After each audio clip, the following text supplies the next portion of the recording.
So tonight we're going to be talking about avoiding burnout in real estate. So I don't know about you, but when we start to get to this point in the middle of the year, we're getting closer to the midpoint. July 1st is usually the midpoint of the year. It's nice to be able to come up with some ideas and how to kind of refocus, recenter, and have this conversation. Many times I think brokerages cover this topic in the kind of October, November and give you ideas, but I think it's good to reset middle of the year and come up with some ideas on what other people are doing to avoid this burnout. Gets you frustrated, kind of gets you in a place where you need to rethink your business. So we're going to give you some tips tonight on how we can handle that, how I've been able to handle that in my past. Let's go to the next slide. Oh, yeah, Shannon. cynicism. Oh my goodness. We could talk in a whole hour about this, but some of the things that are coming up, I think that some people are encountering is that it's like the sour apple, I suppose. Everybody knows someone in their sphere that they know that just is it's like a Debbie Downer. Wah, wah.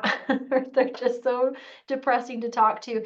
And so some of the stuff that we'll come across for agents when they start getting very cynical about the market, very cynical about just the real estate industry in general, is they start having these thoughts or these things on the screen here. So they're no longer excited about closing transactions or winning a new listing. They start saying things like the market's tanking, or what's the point in doing videography? It's just going to sell anyway.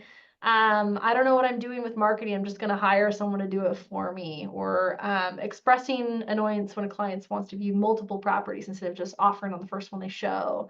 Or just having the mentality of I don't need training, and thinking they're above it in those respects. That type of mentality is it's a very sad place to be in, but we want to avoid getting to that point. Because it can do a lot of damage pretty quickly. Clients can sense it. It's like they can sense blood in the water and they're like, ooh, I don't know if I want that. If they're cynical about that, then I'm not going to get excited about buying a house myself with them anyway, when I can go work with someone else that's very much excited and willing to put in the time with me. Go to the next slide. So I want you guys, we have a few people here tonight, so go ahead and put in the word. What is your 6-word job description? If you were to use 6 words to define your job, what would that be? Why don't you go ahead and put that in the chat right now? 6 words. We're going to see if you guys get some of the words that I've put in my 6-word job description. So if someone you were going to say, what is your job as a real estate agent tonight? You could add 6 words to define it. What 6 words would you use? Go ahead and pop some things in the chat. I know my little boy, he had my little mom thing that he put together for Mother's Day over the weekend, and he would just say, my role as a mom is making food and Making food. That's good. That's a job description. So hopefully we can kind of escalate from there, right? There's Abby's, yeah, building people's wealth via real estate. Yeah, there we go. There's a good one. 6 words that describe your job. I'll give you another minute to kind of pop something in the chat.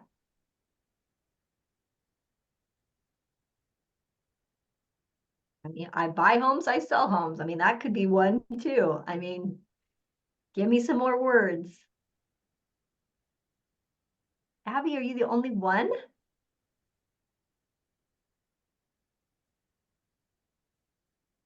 6 words that define your job. I guess I'm trained on my elevator speech, huh? Yeah, maybe. Yeah. Neighborhood real estate expert. That's good, Stacy. Okay. All right. You guys are having some fun there. Let's get your actual word, your 6-word job description on the screen. Maybe this will give you some focus. Generate opportunities. Next one, convert relationships. And the last one is close transactions. So these would be, if you were feeling like you're burnt out, getting back to the basics of doing what you do. As a real estate agent, you generate opportunities, you convert relationships, and you close transactions, which essentially, Abby, you're not wrong. Building people's wealth with real estate But a job description can sometimes define how you're going to be able to build wealth via a real estate agent. And so these are things that you would do, or you would build a very simple job description for yourself to keep you focused on what is your role, what is your job. And some people don't think of real estate as a job, they think of it as a hobby. And then those people tend to not do very many real estate transactions. So this is what's kept me focused. And I had this up on my wall in one of the offices I worked at many, many years ago. But it is pretty simple when you really break it down to what is your job description? What do you do as a real estate agent? If you were to explain it to your son or your daughter who's thinking about getting into real estate, what does your job consist of? And if you're not very good at some of these things, that's some things you want to kind of think about as we move forward at delegation and how you can essentially make real estate work for you and getting you out of that negative place and into a positive place. Okay. Shannon, you want to talk about this one? Yeah, I think it's important to focus on the positives, right? A lot of times we get kind of wrapped up in ourselves, and so what I have on the screen here is actually a picture in one of our offices of a couple of vision boards that some people have done. And what's pretty cool about these is it's all about the manifestation, I think, in some cases where when we goal setting, and like people do this yearly thing where they set goals and things like that, but I think it's important to just like manifest things and manifest positivities and express gratitude for the things that you have and visually look at what you want your life to look like. So these are kind of some fun visuals. Vision boards are great. I'm a big advocate of those, but celebrating the wins when you have them. So if that looks like celebrating with your significant other, or taking your team on a celebratory trip or dinner or something like that. I mean, celebrate the wins when it comes up. Practice gratitude. I know some people are very organized. I am not this way, where they do gratitude journals and do all of that. Find some way to celebrate your wins or express that gratitude and manifest the things that you want in your life, and do it in a way that's regimented. It doesn't need to be the same way as everybody else. It could be in a way that makes sense for you. I think celebrating wins. My daughter's not the let's just say she doesn't have the cleanest room, right? And something she struggles with. Maybe, you could kind of take that to mean the same thing as your business might not be completely where you need it to be. But one of the things that, I hired a professional home organizer to come and give her some tips. The one thing that she told McKinley was, when you're making progress on something, when you've cleaned out like one side of the room or you've cleaned out your closet, you need to like look at that closet or that aspect or whatever you were working on and just appreciate what you've accomplished. And that can be just something simple. So it works even with home organization, and it does work with business development too. Sometimes I think we fail to give ourselves credit or to celebrate even the small victories in the improvement that you're making in your business. So love the visuals here. These are fun because these are some I know that they've aspired to be bold together, one step ahead. There's some visualization that was taking place, I think, with that bottom one. And that works. When you put that out there, it usually comes together when you visualize. Okay. Delegate and buying back your freedom. So a lot of people think, and this has been something that I've thought about too, is if I only had an assistant, then I would be a lot better off. And so while that could be the case, you want to basically know when to delegate to buy you back some of your freedom. And it does take it takes a lot of focus, so that when you focus on your tasks first and become really good at what you're doing, then at that point is when you can delegate some other things. So don't get ahead of yourself and think the assistant or the other buyer's agent that you're going to put on your team or somebody will help you. Nobody is turnkey. Every single employee that I've hired within Best Choice to assist all of you has taken time to train, to mentor, to even just understand the lingo. I'm still working with my executive assistant on what to say when you get challenged by certain things. So there's no person is going to be turnkey from the moment you hire them, or no system. Like say I wanted to hire a transaction coordinator.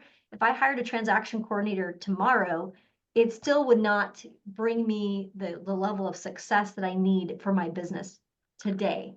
You've got to be patient in the process as you delegate and buy back your freedom. And it does take time. So don't be impatient through the process. Forming a team can be a distraction for some people. So be careful of that you're not forming a team at the expense of maybe your production. Maybe the time of year when you are going to form a team would be better suited for a slower time. For example, if you are the buyer's agent, the listing agent, you're running your transactions and you're running at that speed or that efficiency, you may want to think about when you form the team so that it doesn't impede with some of your progress you're making on your business. This 9-box talent grid is very, very helpful when you're looking at where you are in business. Most of you that are on this call, I know, are in the star, the blue, where it's high potential, high performance. Some of you are probably maybe playing in the core player in the middle. And there's nothing wrong with playing in these 9 boxes, but you want to, if you're going to build a team or you're going to delegate some things, you've got to understand the 9-box talent so that you can properly place the people and pay them according to how they help your business grow.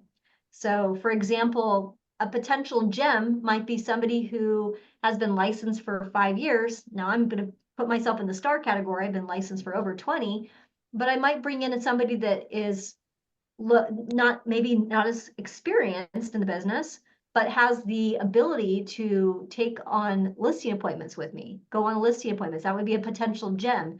Maybe is learning the business, but I'm going to spend more time and I have to have them get more experience in order to move them towards the star category.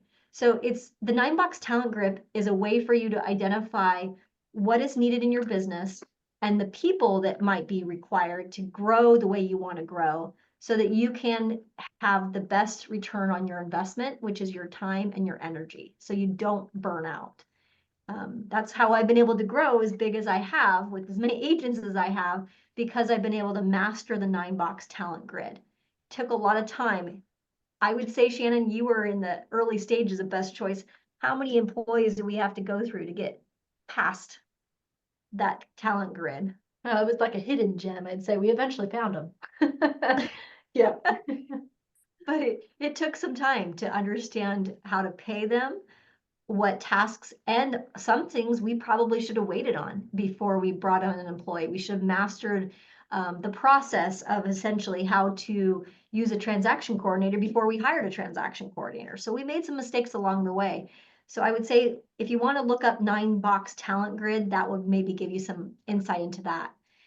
Then you've got balance. So balance is extremely important. I had kind of an aha moment when I did this chart in January. We did this in a mastermind meeting down in Pierce County and also in Spokane, and I did it 2 different months. And what was interesting is I used this wheel, kind of like the wheel of life, where you have family and you have mindset, and I've seen different things in different grids, but basically what it's meant to do is to show you where you are balanced or where you need to spend some more time. So schedule your life first, I would say, before you schedule a business. Make sure that you're considering your recreation, your hobbies, your trips with your spouse, maybe some of those important things that you do for spirituality or the environment where you surround yourselves, your organization, your processes. Make sure you've scheduled time so you have proper balance. And then block off that time so that you know when to say no, when you know that it doesn't fall within your capacity. Candace does an excellent job of talking about capacity and whether you have the capacity to take on that extra buyer lead. And so if you appear like you're too busy or you're always way too involved with your real estate clients, then you might have somebody that's in your circle of influence that sees you and sees you're too busy, and they might refer that business to somebody else. So by having proper balance, you're going to open yourself up to more opportunities and also curb the burnout. So if you find yourself there too heavy in one area or another, you might want to find other people who are maybe stronger in one area that you're lacking in, and get some tips and tricks on how you can better better improve in that one quadrant or that one area of the wheel. Ideas to reinvigorate. So if you're still feeling like, oh, I'm going to burn out, I'm going too fast, or maybe I need to slow down because I'm going to, have the peaks and the valleys of my business. You may want to think about where that business is coming from. Think about what is your job description to cultivate relationships. You may want to seek out more first-time home buyers. Remind yourself of why you got into this business is to help those people get into home ownership. You might want to specialize in a niche that you care about. So maybe you're wanting to spend more time and energy on elder care. Maybe you want to spend time because have a knack at listening to people. And so you might want to work with people that are going through some relationship struggles. There's always a niche that you could spend time in. When you specialize in a niche that you care about, then all of a sudden your focus can be much, much better. And your focus can grow, and you can see and you can also feel reinvigorated in your job. The other thing that has worked for me in the past is hosting an event. And I love events, especially our anniversary event. It always gets me reinvigorated when I surround myself with other best choice clients and best choice agents. But every year I get to celebrate my anniversary of opening Best Choice. And I have done that since the beginning of our opening. In 2014, we had our first anniversary. What was our second anniversary at the time? And we went ahead and had that at the DoubleTree, and I had maybe 30 or 40 people at that first event.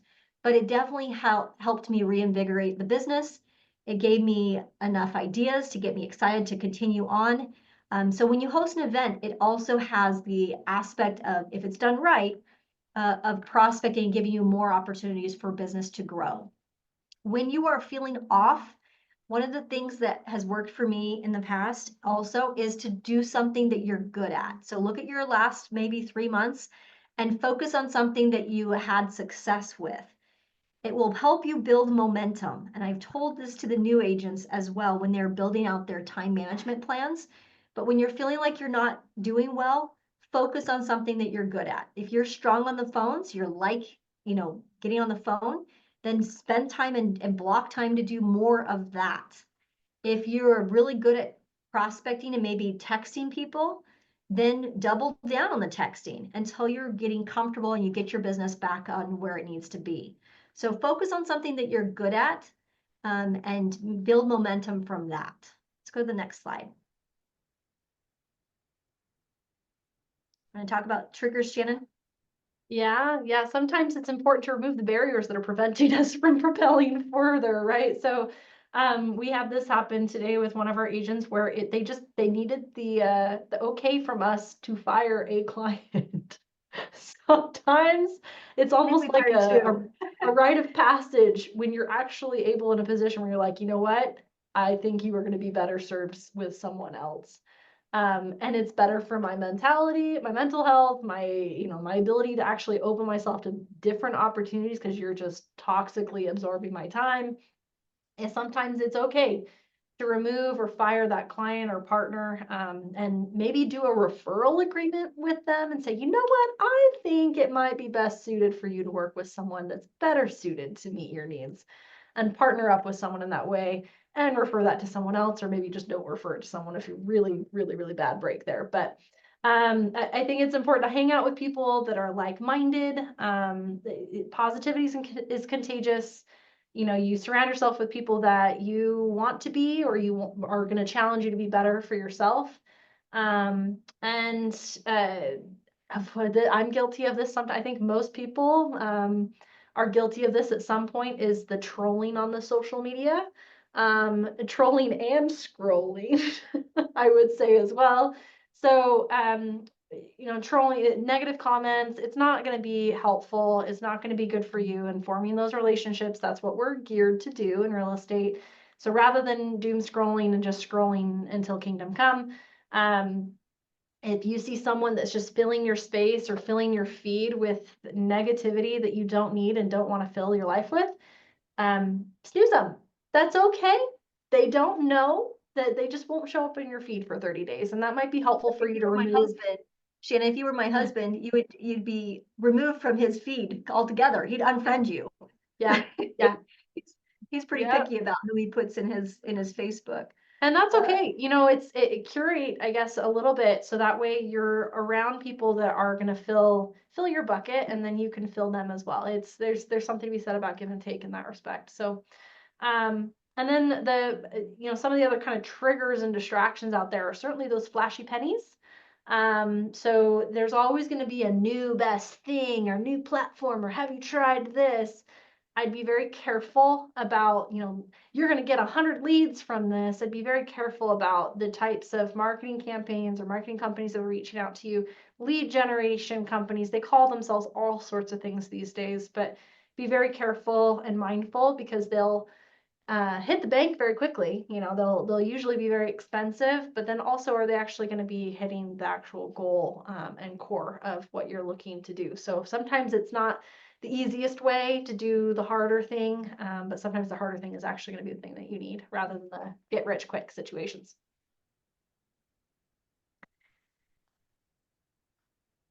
Last slide. Yeah, your turn, Rochelle. Fast recovery plan. So it's baseball season if you haven't noticed. And if you're looking at ways to kind of recover, pitchers recover, they have to sometimes put in a different pitcher. Sometimes they have to go back and kind of rethink their strategy. So they need a recovery plan. So you also need a recovery plan. So pull your calendar up tonight, look back at the last 3 months and analyze the numbers. Analyze the number of appointments that you've set for yourself to go on with maybe past clients, those relationships you've cultivated. Did it decline? Did you have less in the last 3 months? And if so, what was the reason for that? And if you're looking for an increase, go back to the basics and finding, 3 clients a day or whatever you're trying to work with your numbers. If you're trying to have 3 appointments a week or 3 appointments a month, whatever that number, that goal that you set for self, go back and look at what you accomplished in the last 3 months and reward yourself for the wins, but also look at maybe the numbers where and why they were off and get back to some of the basics. Candace has always touted, and I love this. Candace, her business is built 100% off of her sphere of influence. She does not buy a single lead. Everything is based off relationships. So she would advise that you get back to the basics. If you haven't done this, go ahead and print out the top 25 things per day that you need to do. She was doing calls. She was doing personal handwritten notes. She's doing face-to-face meetings. And if she had a day, she had one of these sheets for each day she worked. And then she would just mark it off and she would keep herself accountable. This is a very, very easy, clean, simple way for you to hold yourself accountable to a daily routine. And she did all of this before noon. That was her plan. And she mastered the top 25 a day.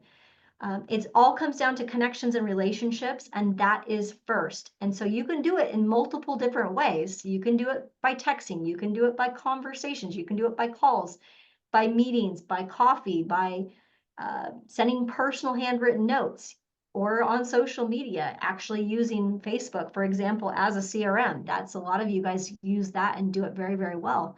These types of things or these types of activities will get you back to the basics and will start to get you back into what you love doing, which is meeting with clients and selling them a house or helping them prepare their home for sale. These connections work. We went ahead and created 2 others. I met with 2 other top producers, one in California, and this one is actually somebody locally here who's a top producer. He's been using this type of schedule or this time management sheet since pretty much the year or 2 after he's been licensed. He's been licensed for over 15 years. And this is his type of sheet. The new agent's got a copy of this as well. If you'd like me to give you a copy of this, he said he would be willing to share. But he's got it broken down into chunks of time. And as you can see, one of the most important things that he has on the sheet is the power hour. This is when you thrive the best. So if you want to think about, if you're looking back at your last 3 months, what you accomplished or what you could still work on a little bit better to have better balance, you may want to consider when you're strongest at making those contacts or setting up those relationships. And he called it the power hour, and he had different types of things he did every day to keep him focused on his goal. So he did that from 10 to 11. Now my power hour was definitely not 10 o'clock in the morning. Mine would be probably, I would say 3 o'clock in the afternoon. but you do want to map out when you're best, when you're at your best, when you're connecting with people, and block that out. And so that you're doing something every day to connect with more people. Go to the next one. The other one I loved from California, it's another top producer, is this was her daily task set schedule with her social media. These are things that she did every single day to help increase her her productive hours that she worked. So she was getting much more contact done and keeping herself focused on her business at hand. So she did a lot of filming on Wednesdays. She did some blog work on Thursday, but again, everything that she did here on these activities were meant to help move her business forward. And she was very, very regimented about how she did it and what she did during that block of time. But this is how she had a little kind of a schedule, just like Candace had put her 25 things a day. She did something similar every day. And these are the type of things, her schedule of what she did when during the week. Okay. So that was 6 o'clock straight up. Wow. I usually talk too fast, or Shannon, we have too much to discuss. That was perfectly timed. Do you guys have some questions for us? We do have some time to answer questions, and it does appear that we had some difficulty with the Zoom link. I apologize for that. For those of you that joined us a little bit late, I probably know why, as we were on the Zoom link. Any questions that I can answer for you about overcoming burnout, or anybody that wants to share what's working for them?